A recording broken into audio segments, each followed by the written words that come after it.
You have been great. You took care of me for all those 2 years. You know what?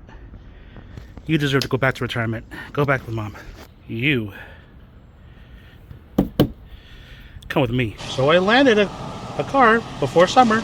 So we're in good shape for when my daughter goes to senior school. And the other Jeep is going back to my mom. So what did I get?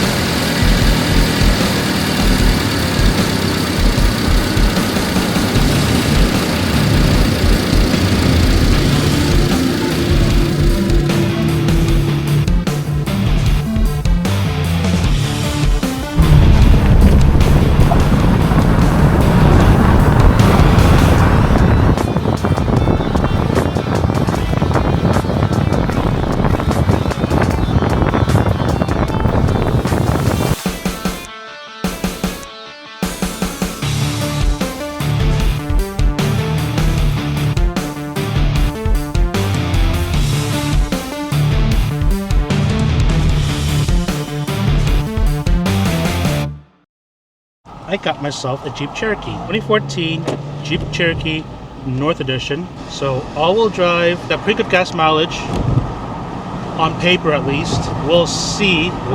Okay, you go ahead, go ahead, go ahead, go ahead, go ahead. I've slowed down, go ahead. There you go. I would not have considered this vehicle except for one thing. It was just under 152,000 clicks on it. There was only a handful of other vehicles that was under 200,000 clicks on it. But I looked at a lot of them, and they were in pretty rough shape. Some of them that were older, I was worried that maybe they weren't running properly. They didn't give a good proper run of the vehicle. So maybe it sat for a while, so maybe the brakes might have been seized up. Well, I experienced that already. Now, is this car perfect? No. So what's wrong with it? There's a small laundry list. Okay, the minor stuff.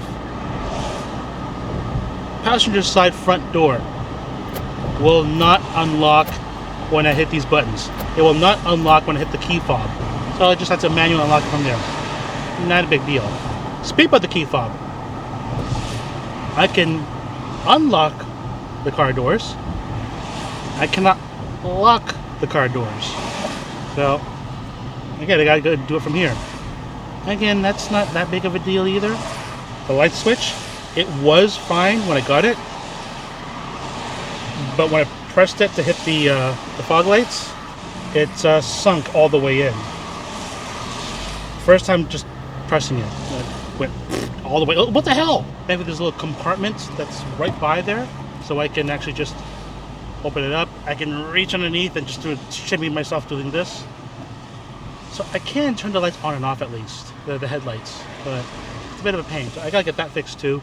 There's a few scratches. Like there's a big one coming this way with a bit of a dent. Looks like, I don't know if he hit the previous owner hit something, or if something hit his previous owner. I don't know. The Carfax was clean, so it's something that's unclaimed. I don't think it's gonna rust. I don't know. Maybe I should have a look at that. I think that's it for the minor issues. The big one, on the other hand, I turned the car on. Upon startup, this thing says parking brakes need to be serviced. So the parking brake here does not work. Okay. Immediately after that, four-wheel drive system, temporarily unavailable. Well, crap. One of the biggest reasons why I got this vehicle. Check engine light is on. I'm hoping those are connected to the check engine light. So hopefully there's no other problems. Hopefully. But the one worrying issue is I already had it fixed. So I've already had someone look at this vehicle on startup, and when we hit the accelerator and when we let it run, this thing is loud.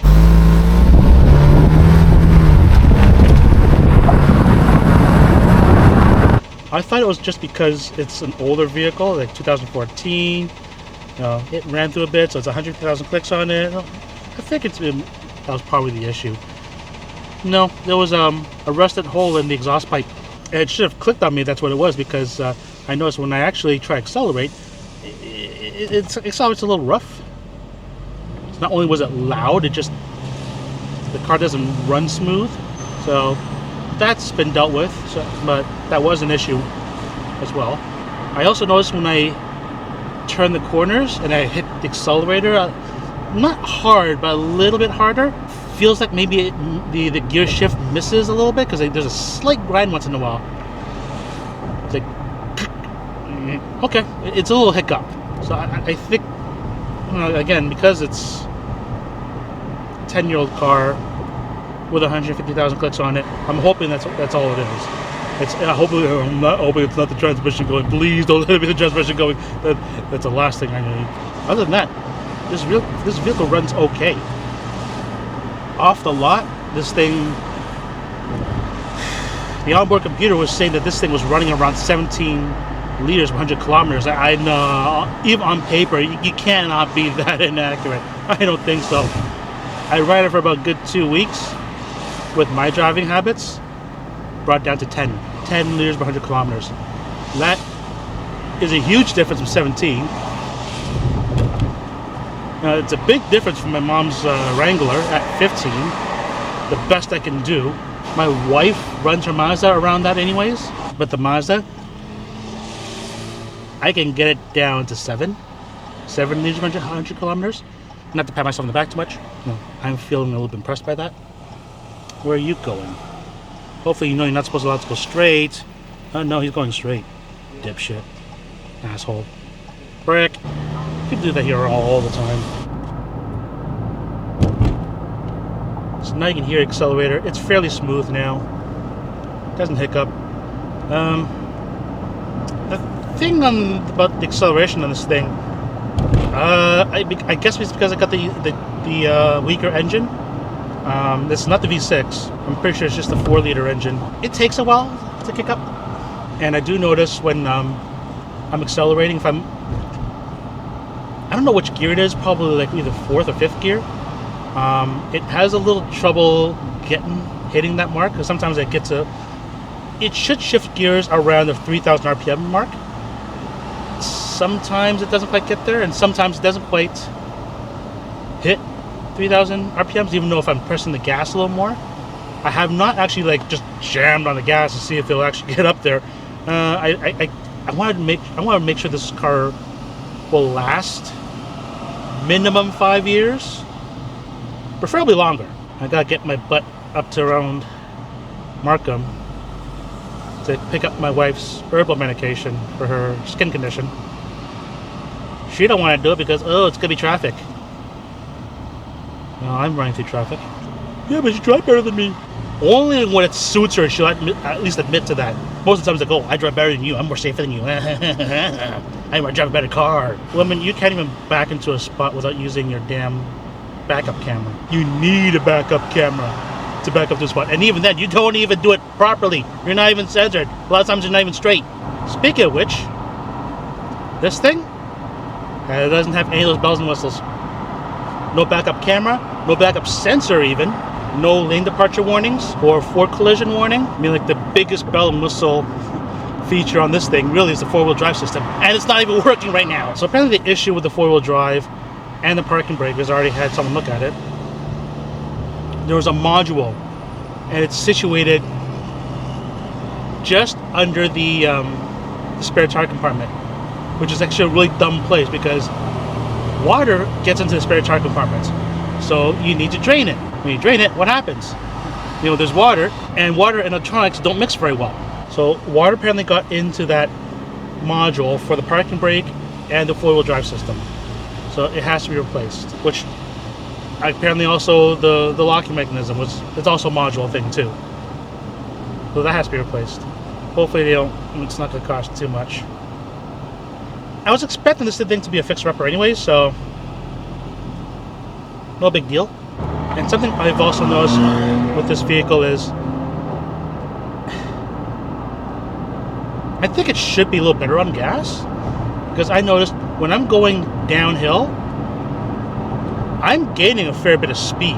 Like my mom's Wrangler, yeah, I expect that thing because it's such a heavy vehicle. It doesn't gain much going downhill. My wife's vehicle, like the Mazda, the CX-5, I was That thing actually only gets, to get an example, I think the Wrangler will only gain around 5 kilometers per hour extra going down the hill at Lawrence and Vic Park, going westbound. My wife's vehicle gets a little bit more than 5 kilometers per hour going down that same hill.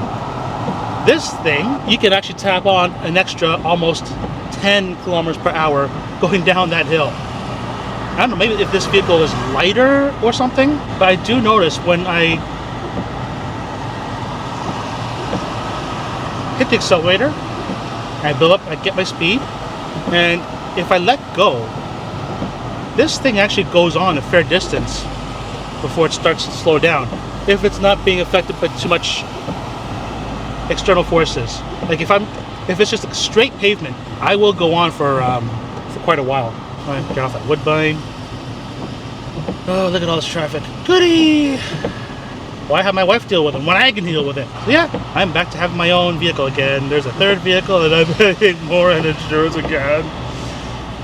At least the insurance on this car is not that high. I don't know if it... I do notice there's a fair number of Cherokees on the road. I think in terms of just pure numbers, obviously the Wrangler's top when it comes to Jeeps on the road. And that's followed close, well, maybe not closely, but followed fairly closely by the Cherokee. And the Grand Cherokee is probably just below that. It's just based on observations. This is not based on any actual hard numbers or hard facts. This is just from what I've noticed on the road. Woo, it's really coming down. That guy's got his window open, right in the middle of all this. I'm getting wet as hell.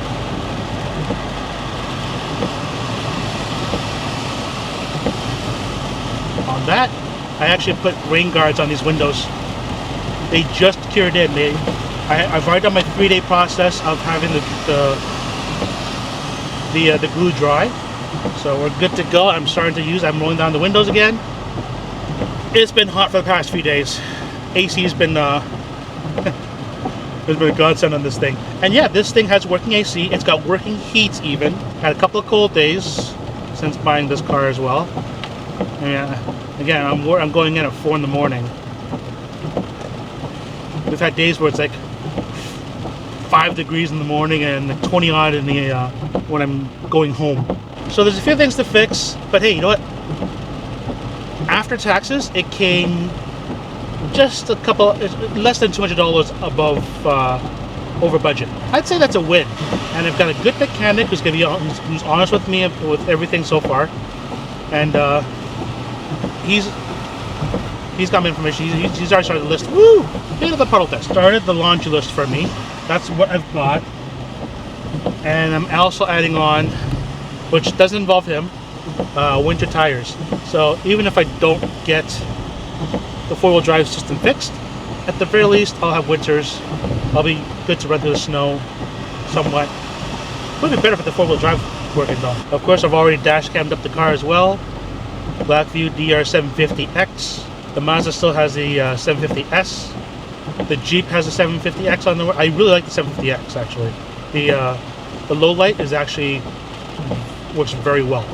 And this vehicle is fairly spacious too, and there's compartments for all over the place. I've got a sunglass one up here. There's a hidden compartment underneath the front passenger side, which is really cool. The rear seats, they can actually adjust forward and back themselves too. Cargo space it's about maybe a little bit more space than the Mazda. The Mazda CX-5 is literally the smallest of its class. But I'm looking what's back there. It's like, well, this one ain't that far behind. They've also got a spot up here as well. But it's a small little compartment. I don't know what I'm gonna use it for. It's for change or something like that. Yeah. But all in all, I'm fairly happy with this vehicle, especially for the price.